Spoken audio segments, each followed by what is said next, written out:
Hello guys, আসসালামু আলাইকুম। সবাই কেমন আছেন? আলহামদুলিল্লাহ, আমিও খুব ভালো আছি। আজকে শেয়ার করব আপনাদের সাথে সহজভাবে কিভাবে আমি পাস্তা রেডি করি। আর পাস্তাটা একদম কম সময়ে ঘরোয়া উপকরণ দিয়ে একদম অল্প সময়ের মধ্যে রান্না হয়। আর ঘরের সকল উপকরণ দিয়ে এত সুস্বাদু পাস্তা এর আগে হয়তো কখনো আর রান্না করা হয়নি।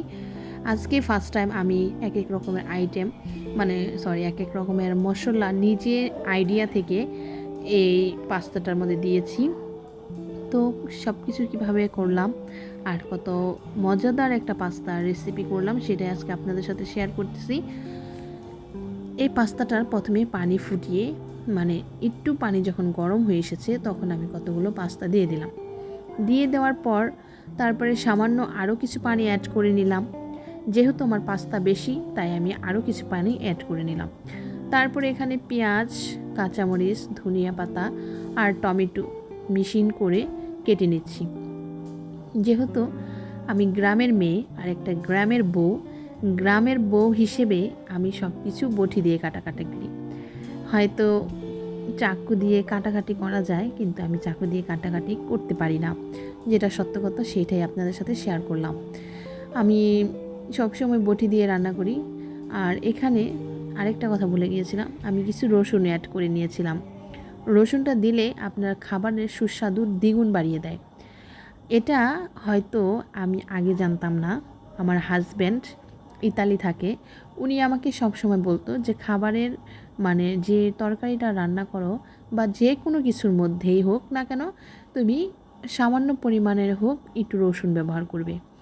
রসুনটা দিলে কি হবে, তোমার রান্নার স্বাদটা দ্বিগুণ বেড়ে যাবে। তো যে কথা সেই কাজ, আমি কি করলাম, একটু রসুন ব্যবহার করলাম। এখানে আমি 3 কোয়ার মতন রসুন নিয়ে নিয়েছি আর 4টার মতন কাঁচামরিচ, পেঁয়াজ আর টমেটো দিয়ে সব একসাথে কেটে নিলাম। কেটে কুটে এখন এই পাস্তাটা আমার সিদ্ধ হয়ে এসেছে। পাস্তাটা সিদ্ধ করার পর আমি ঢেলে নিচ্ছি এখানে একটা ঝুড়ির মধ্যে।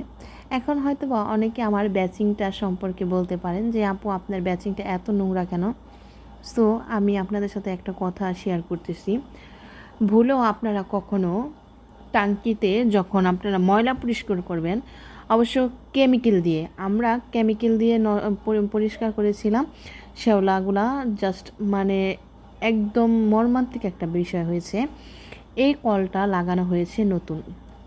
তো এই নতুন কলটা যে ছাড়া ছিল পানিটা, এটা খেয়াল করিনি। তো এই কলের মধ্যে কি হয়েছে, কেমিক্যালটা এসে ঝাত করে পানিটা অটোমেটিকলি পড়ে গিয়েছে এই ব্যাচিংয়ের উপরে পড়ার পরে কী হচ্ছে, চারদিকে ছত্রিকে গিয়ে এরকম শ্যাওলাগুলা কালো হয়ে গিয়েছে। এত পরিমাণে ঘষাঘষি করেছি, এত পরিমাণে চেষ্টা করেছি এটা ক্লিন করার, কিন্তু ক্লিন করতে পারছিলাম না। আপনাদের কাছে যদি কোনো রকমের এটা ক্লিন করার মতন সমাধান থাকে তাহলে অবশ্যই আমাকে কমেন্ট করবেন। আর আমাকে অবশ্যই আপনারা কমেন্ট করে জানাবেন, তাহলে আমি এটা ক্লিন করতে পারবো। তো এখন আসা যাক মূল টপিকে। আমি এখানে কড়াইটা গরম করে দিয়ে দিলাম সরিষার তেল দিয়ে কিছুক্ষণ ভালো করে গরম করে নিচ্ছি। কেননা রসুনটা দেওয়ার পর এটার মধ্যে জাস্ট করে একটা রসুন আর পেঁয়াজের একটা কম্বিনেশন তৈরি হয়ে যাবে। তো এরই মধ্যে আমার তেলটা গরম হয়ে আসতেছে। এতটুকু সময় আমি অপেক্ষা করছি তেলটা ভালোভাবে গরম হওয়ার জন্য। এখানে অবশ্যই আপনারা মাস্ট সরিষার তেলটা ইউজ করবেন, অন্য কোনো তেল দিবেন না। কেননা সরিষার তেলে এটার স্বাদ দ্বিগুণ বাড়িয়ে ফেলবে। আমি দিয়ে দিলাম এখানে রসুন, পেঁয়াজ, কাঁচামরিচ সব কিছু একসাথে দিয়ে দেওয়ার পর দেখেছেন কি সুন্দর বুকবুগির মতন উঠেছে। এখানে আপনি যদি রসুনটা অ্যাড করেন, রসুন আর সরিষার তেলে যে একটা ফ্লেভার, জাস্ট অসাম। আপনি যখন ফ্লেভারটা পাবেন না তখন বুঝতে পারবেন যে এটা কী একটা সুস্বাদু একটা রেসিপি। আমার হাজব্যান্ড তিনি খুবই একটা ভালো একজন মন মানসিকতার মানুষ। তার প্রশংসা করলে হয়তো খুবই কম হয়ে যাবে। আমি যখনই যেটা রান্না করি না কেন, যে রেসিপিটাই দিই না কেন, উনি আমাকে সব সময় বলবে যে তুমি এটা এভাবে দিয়েছো, এটা এভাবে নয়, একটু অন্যরকমভাবে করলে হয়তো আর একটু স্বাদ হবে, নেক্সট টাইম ট্রাই করবে। কিন্তু এখন পর্যন্ত কখনোই সে আমার কোনো খাবারে ত্রুটি ধরেনি বা বলেনি যে তোমার এই খাবারটা ভালো হয়নি, এই খাবারটা এমন কেন করেছো। এমনও সময় হতো আমি পাস্তা রান্না করতে পারতাম না, খুব ঝাল দিয়ে ফেলতাম, এত পরিমাণে ঝাল দিতাম ধারণার বাহিরে। তারপরে কি হলো, একদিন আমার হাজব্যান্ড রাত প্রায় 2টা বাজে ওনার খিদে লেগে গিয়েছে। তো আমাকে বলতেছিল আমাকে কিছু রান্না করে দেবে। তো আমি বললাম কিছু রান্না করে দিব বলতে এত রাতের নুডলস, পাস্তা, স্যুপ, এছাড়া আমি আর তোমাকে কী রান্না করে দেবো তাড়াতাড়ি করে। তা আমাকে বললো ঠিক আছে তুমি আমার জন্য কিছু পাস্তাই রান্না করো। তা যে কথা সেই কাজ, আমি ওনার জন্য কিছু পাস্তা রান্না করতে গেলাম। তো আমি একটু ঝাল বেশি খাই, মেয়ে মানুষ বলে কথা, ঝাল টক এগুলা মেয়ে মানুষের সবচেয়ে মুখরোচক খাবার। আমি কি করলাম, আমি মানে হাস্যকর বিষয় হচ্ছে আমার কাছেই এত পরিমাণে ঝাল দিয়েছি, মানে যেইখানে কাঁচামরিচ 2 থেকে 4টা দিলে হয়, আমি ম্যাক্সিমাম সেইখানে আপনার 10 থেকে 12টা কাঁচামরিচ দিয়েছি। তো কাঁচামরিচগুলো ছিল মোটা মোটা আর অনেক ঝাল, প্রচণ্ড রকমের ঝাল, আমি বুঝতে পারিনি।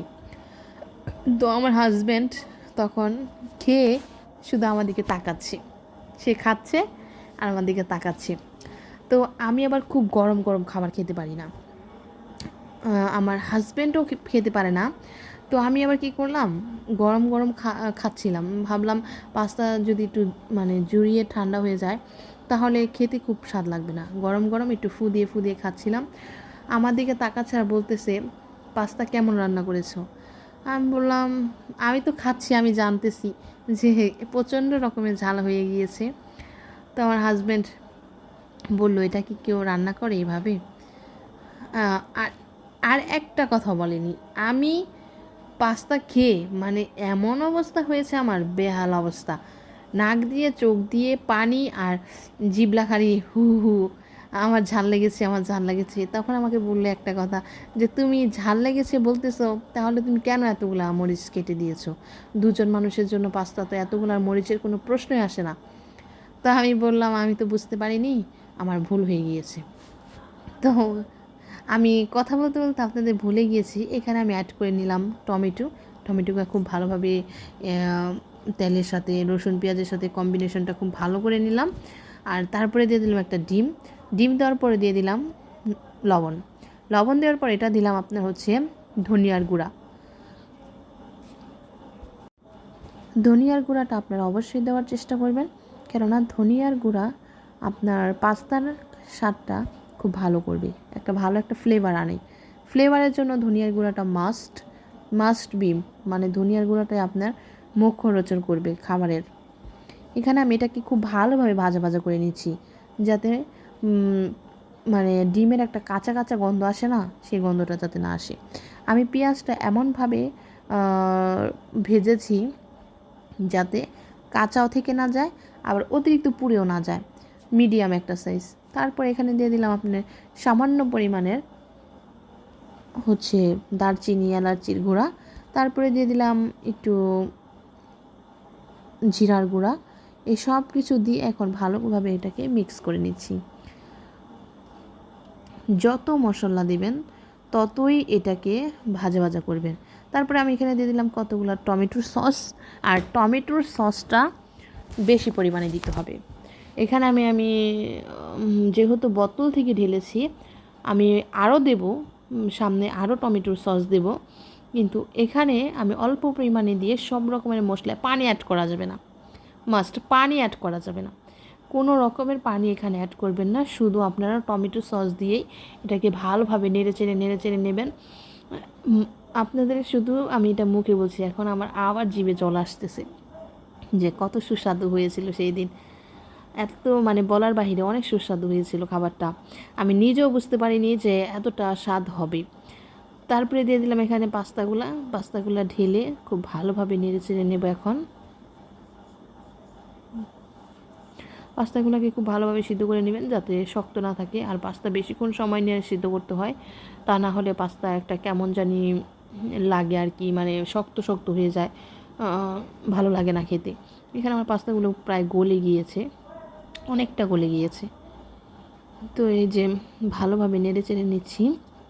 আমার হাজব্যান্ড ইটালিতেও খুব পাস্তা খায়, বাংলাদেশে আসলেও সে পাস্তা আমাকে শুধু বলবে যে তুমি সন্ধ্যা নাস্তা হিসেবে পাস্তা রেডি করো। তো উনি তো ইতালিতে পাস্তা খায়, আপনার মনে করেন হচ্ছে শুধু পাস্তা বা একটু টক বা একটু ঝাল, মানে একদম সাদা সাদা ইটালিয়ানরা যেভাবে খায়। তো আমাকে আসলে বলবে যে হালকা একটু হলুদ মরিচ সব কিছু মিক্সিং করে যদি একটা ভালোভাবে রান্না করে দিতে পারতে, খেলে হয়তো ভালো লাগতো। তো এরপরে থেকে আমার মাথায় একটু একটু করে আইডিয়া আসে যে আমি একটু একটু করে মশলা অ্যাড করব। একটু একটু বলতে সব রকমের মশলায় অল্প অল্প করে অ্যাড করব, যাতে খেতে খুব মজা হয়। তো যেই ভাবা সেই কাজ, আমি সব সময় সামান্য পরিমাণের মশলা অ্যাড করতাম, আর সব রকমের মশলাই। আপনার একটু ধনিয়ার গুঁড়া, একটু জিরার গুঁড়া, তারপর হচ্ছে একটু জিরার গুঁড়া, আবার হচ্ছে গরম মশলার গুঁড়া, সব কিছু সামান্য পরিমাণে অ্যাড করলে কি হয়, স্বাদটা দ্বিগুণ বেড়ে যায়। অতিরিক্ত দিতে যাবেন না, অতিরিক্ত দিলে হয়তো ভালো লাগবে না, অল্প করে দিবেন। আর এখানে চুলার আঁচটা একদম মিডিয়াম করে দিতে হবে। আমি নেক্সট টাইম আবারও সস অ্যাড করছি এখানে, কারণ সস দিয়ে পুরাই রান্নাটা হবে। যতক্ষণ পর্যন্ত আমি এই পাস্তাটা না শেষ করবো রান্না, ততক্ষণ পর্যন্ত এখানে সস মানে ব্যবহার করা হবে, কারণ সসটাই পাস্তাটার স্বাদটা দ্বিগুণ বাড়িয়ে দেবে। এখন আমি খুব ভালোভাবে এটাকে নেড়ে চেড়ে তারপরে নামিয়ে নেব। আর ভালোভাবে যাতে মশলাগুলো মিক্স হয় পাস্তাটার সাথে, এর জন্য আপনাদের খুব ভালোভাবে এটাকে নাড়তে হবে।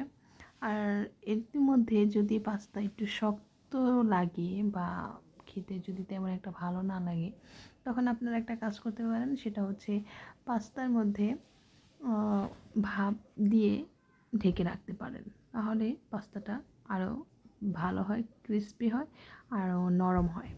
এখানে আমি আরেকটু ধনিয়ার গুঁড়া দিয়ে দিলাম, দিয়ে এটাকে খুব ভালোভাবে নেড়ে চেড়ে নেব। এখন এটাকে নাড়াচাড়া করার পরে মশলাটার যাতে কোনো রকমের গন্ধ না আসে, সেই জন্য এটাকে খুব ভালোভাবে রান্না করতে হবে। আর খেতেও খুব সুস্বাদু হয়েছে। আপনারা অবশ্যই বাসায় ট্রাই করে দেখবেন। যদি ভালো না হয় তারপর আমাকে কমেন্ট করে জানাতে পারবেন, কেননা কমেন্ট করে অবশ্যই আপনারা ভালোটাই জানাবেন ইনশাল্লাহ। আমি এটা মনে করি খেতে এটা খুবই সুস্বাদু হবে, আপনারা বাসায় ট্রাই করে দেখতে পারেন।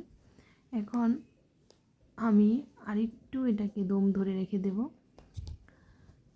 কেননা মাত্র একটা মশলা দিয়েছি, এই মশলাটার কাঁচা গন্ধ আসার আগে যেন না হয়ে যায়। এখন আমি দিয়ে দিলাম কিছু তিল, এটা হচ্ছে সাদা তিল। এই সাদা তিল দেওয়ার কারণ হচ্ছে এই তিলটা দিলে কি কালারটা, মানে খাবারের যে একটা লুক, দেখতে খুবই সুন্দর লাগবে। এটা সৌন্দর্যটা বাড়ানোর জন্য আমি এখানে তিল দিয়ে দিলাম। তিলগুলো দিয়ে খুব ভালোভাবে এখন নেড়ে চেড়ে নিচ্ছি। আপনারা অবশ্যই এটা বাসায় ট্রাই করবেন। আর আপনাদের কাছে একটা রিকোয়েস্ট রইল, আমার চ্যানেলটা এখনও যারা সাবস্ক্রাইব করেননি, অবশ্যই সাবস্ক্রাইব করে পাশে থাকা বেল আইকনটি প্রেস করে দেবেন, সবসময় আমার ভিডিওগুলো আপনাদের কাছে পৌঁছে যাওয়ার জন্য। অবশ্যই প্রতিনিয়ত আমি যে ভিডিওগুলো দিই সবগুলো ভিডিও আপনারা দেখতে পারবেন, এবং আমি কিভাবে রান্না করি, কিভাবে সংসার সকল কাজ করি, কিভাবে ছেলে সামলাই, ঘুরতে যাই, শপিং করি, এভরিথিং ভিডিও আমি প্রতিনিয়ত দেওয়ার চেষ্টা করি। আর যেহেতু আমার একটা ছোট বাচ্চা রয়েছে, ওকে সামলে আমার এত ভিডিও করা হয় না, দেওয়া হয় না, যার কারণে আমার প্রতিনিয়ত ভিডিও আপনারা পান না, অনেকে কমেন্ট করেন। তো এখন থেকে আমি প্রতিনিয়ত ভিডিও দেওয়ার চেষ্টা করব। তো এখানে আমার নুনের পরিমাণটা, লবণটা একটু কম লাগছিল, তাই আমি আরেকটু লবণ দিয়ে এটাকে খুব ভালোভাবে নেড়ে নিব এখন, কারণ লবণ রান্নার স্বাদটা দ্বিগুণ করে দেয়। আর এখানে যদি লবণের পরিমাণটা কম থাকে তাহলে খেতে একটুও ভালো লাগবে না, তাই আমি এখানে আরেকটু লবণ দিয়ে এটাকে ভালোভাবে নেড়ে নিচ্ছি। আমার পাস্তাটা দেখতে কিন্তু মানে এখন মনে হচ্ছে যে একদম সফট অ্যান্ড শাইনি একটা পাস্তা হয়েছে। এই পাস্তাটা একদম নরম হয়ে গিয়েছে, খেতেও মাশাআল্লাহ এখন খুবই স্বাদ লাগবে। আপনারা অবশ্যই ট্রাই করে দেখবেন। আর এই যে আমার পাস্তার ফাইনাল লুক, এখানে আমার পাস্তাটা আমি রেডি করে রাখলাম। এখন উপর দিয়ে একটু তিল ছিটিয়ে দিয়েছি, সাদা তিলটা দেখতে খুব ভালো লাগে। আর এখানে কিছু সস দিয়ে নিলাম। এখন সস দিয়ে আমার খাওয়ার পালা। তো অবশ্যই আপনারা লাইক, কমেন্ট, শেয়ার করবেন। আর আপনাদের যদি ভালো লেগে থাকে তাহলে অবশ্যই একটা সাবস্ক্রাইব করে আমার পাশে থাকবেন। আর প্রতিনিয়ত আমার ভিডিওগুলো পেতে অবশ্যই আমার চ্যানেলটাকে সাবস্ক্রাইব করে রাখবেন। ধন্যবাদ সবাইকে। আসসালামু আলাইকুম। ভালো থাকেন, সুস্থ থাকেন। Thank you.